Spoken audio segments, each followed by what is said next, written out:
doesn't really work that Right. way. But if you did look at the way Usman handled Gilbert compared to Khamzat got in real trouble. He did. He kept training. That's why he wasn't the same since he got COVID. Like, I don't see a person at 170 that's ever lived that I think is a favorite against Usman. I've never seen that. They might exist. I've never seen him. We were worried maybe it would be Khamzat. Like, Khamzat seemed like he was that, but he just jumped right into the deep water with Gilbert. I think Usman, in terms of like welterweight, he's going to go down as one of the greats. But if you look at the difference in their performances, and I know you can't do MMA math, it doesn't really work that way. But if you did look at the way Usman handled Gilbert compared to Khamzat got in real trouble. Did you watch that fight, Mike, between him and Gilbert Burns? No, but I know this guy has some issues that he looks like a nice guy, but he's kind of psychopathic. Oh, he's a full psychopath. Full psychopath. It was a close fight. Yeah, wow. Some people even thought Gilbert won. I have good friends that texted me afterwards and they thought Gilbert won. I thought it was a very good fight, though. Very close fight. It was the first time Khamzat had ever been tested. Gilbert dropped him. Gilbert hit him with a big right hand and dropped him. Usman beat Burns in his last outing pretty handily. Burns caught him in the first round with a big shot, but Usman survived easily and then stopped Burns afterwards and just was the first guy to be able to really dominate him like that. Burns hit a lot. Well, Burns is a wild man. He's a wild man. It's one of the reasons why he's so good, but it's also one of the reasons why he took this fight, because he's got the balls to fight this big, giant welterweight and go to war with him. Very little of the fight was on the ground, and even on the ground, the thing is, like, Gilbert's dropping a jab. Gilbert is super dangerous on the ground, but that dude, Khamzat, is the fucking truth. Real deal. He's the fucking truth, because he got hit with bombs. He got his head spun around backwards, never backed off. He kicked him up. Oh, yeah. He almost kicked him out of the picture of the move. Dropped here and immediately dives in and grabs a hold of him, takes him down. I mean, he was on Queer Street right there. Oh, they fighting hard. It was a war. The first fight that he was ever really tested inside the octagon. The other fights that he's had 4 wins, he's been hit twice. And that's not bullshit. 4 wins, he was hit twice. In this fight, he was hit like 119 times or something crazy. Khamzat ragdolls people and talks shit while he's doing it. He picked up Li Jingliang and carried him to Dana White while he was talking shit. Look at this. He picks up Li Jingliang and he carries him over to Dana White, drops him down, and while he was doing it, he was talking shit to Dana. I get it! Before you even decide to fuck him up, you're holding him up in the air, talking shit. That's how good that guy is. He's so good, and he's so focused and dedicated. Khamzat Chimaev is a fucking terrifying human being. What did you think about Khamzat missing weight so badly? They fucked up the entire main event, supposed to be fighting Nate Diaz.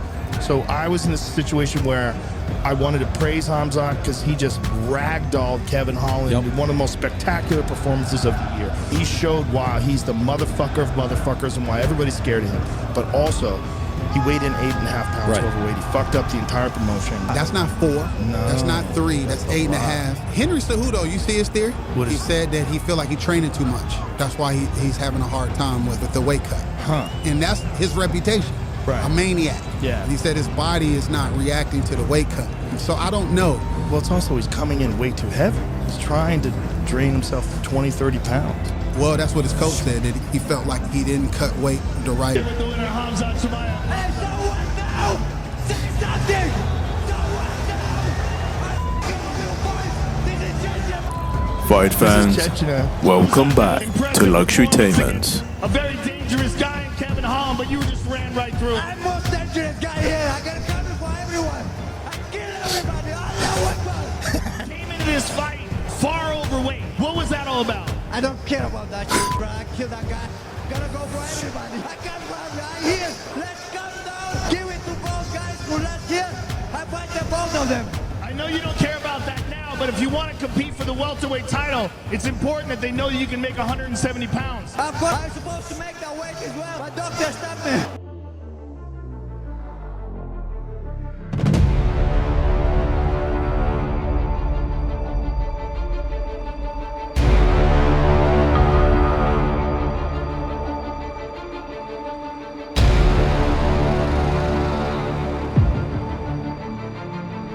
Khamzat Chimaev, other side of the screen, Kamaru Usman. We're talking co-main event, UFC 294, #1 contenders match. And I asked a couple of things of Chimaev.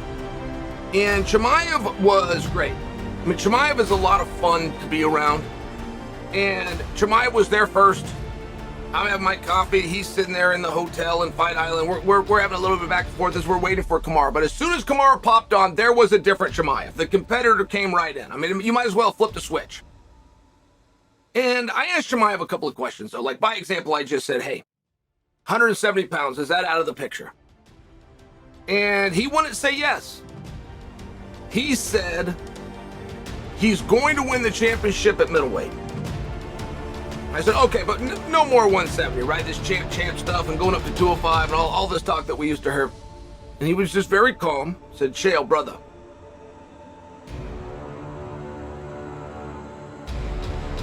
And also, we have a new co-main event. Khamzat Chimaev will take on Kamaru Usman, stepping up on 10 days' notice and taking on the Wolf. Borz, let's go.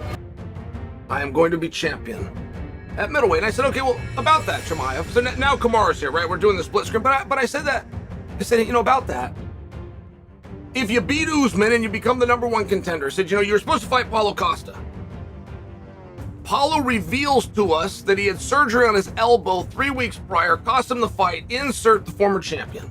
But if you beat the former champion, Dana has announced that this is officially a #1 contenders match, and that is something that he did not announce when it was Paulo Costa. So was that part of your negotiation, right? Like, as much as Kamaru is getting credit for taking it on short notice, you're also taking a different opponent on short notice. Did you demand that it was #1 contender? He said, of course not.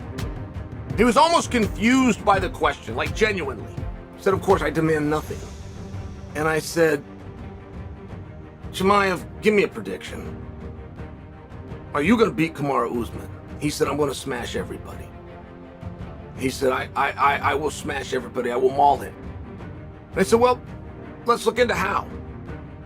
One thing that you've always had an advantage of, again, I'm talking to Chimaev. Kamaru's right there listening to us, but I'm talking to Chimaev. So one thing that you've always had an advantage over people is with the conditioning. You've weaponized pace. You've been able to put more attacks and more shots up against the board than your opponents, but that's also what Usman's known for. Not to mention, Usman has only and exclusively fought for the last half a decade in 5-round fights. 3 rounds, this is very easy for him. Can you rely on that same conditioning? And moreover, can you rely on the same wrestling?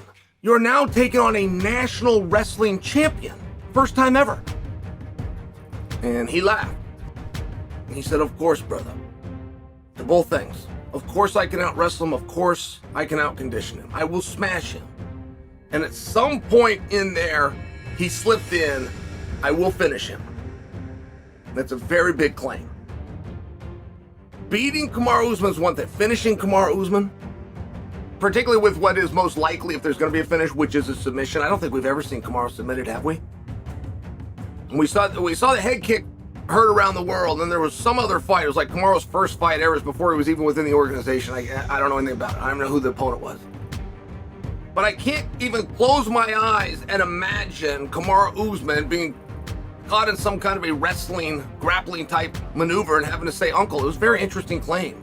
I wanted to see this fight. I want to see this fight for years. I want to see it even more now. So now I go over to Kamaru Usman. I said, Kamaru, I followed your whole career. I even followed your wrestling career in college and on the international level. I don't know of a time that you've ever called somebody out. I don't know of a time that you've ever lobbied behind the scenes and or publicly for a fight, but you did with Chimaev. Why? What is it about him? And Kamaru was very complimentary. He said, man, I think Chimaev comes as advertised.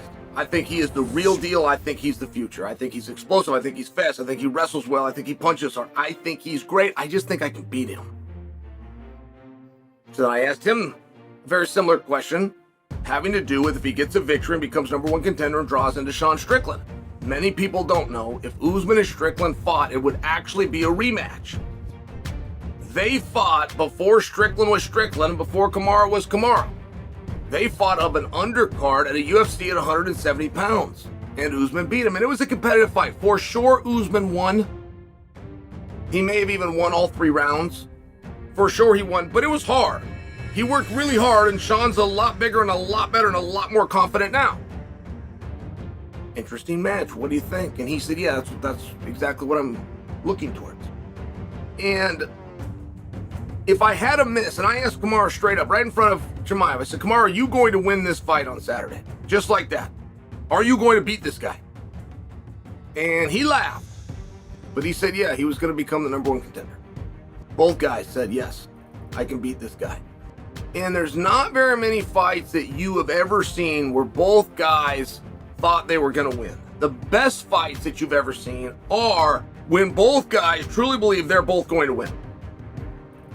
But generally, you don't have fights that are lobbied for it and campaigned for, right? The guy lobbying and campaigning is proving that he thinks he can win. That's why he's working so hard to get it.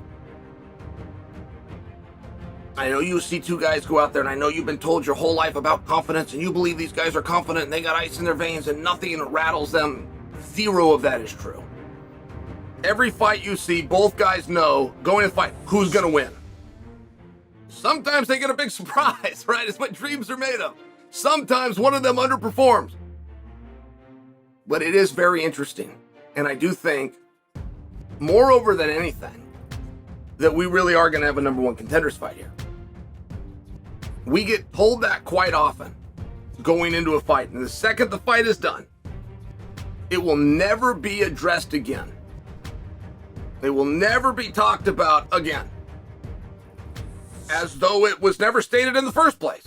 And a lot of times when it's stated, it's only for one guy, but that guy is a clear favorite. So then when that guy gets beat, we sweep it. And I just don't feel that's what's happening here. Short notice fight. There's a lot on that. There's an appreciation put on that. When the fight got announced, boom, within 24 hours, it got announced as #1 contenders match. I think we all know that's the track Chimaev's on. I think we're now finding out that's the track that Usman's on. But if Usman has a win over Chimaev and he's already beaten Strickland, there's not really a way to deny him. There's not really a way to say you don't belong, you've only done this division once. And it wasn't even a championship round fight. Very tough to say when he's already defeated the champion, plus Usman's a veteran. I don't think he's going to let it slide. I think he's smart enough to hold them, to hold the words that are being said today, the narrative today, and make sure it stays alive in the post-fight interview, which is the mistake so many others don't do. They sandhag in their own career and they don't follow the sport. A lot on this. Chimaev says he's going to finish him. Kamaru said, I'm going to beat him.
Let's look what happens if things go right.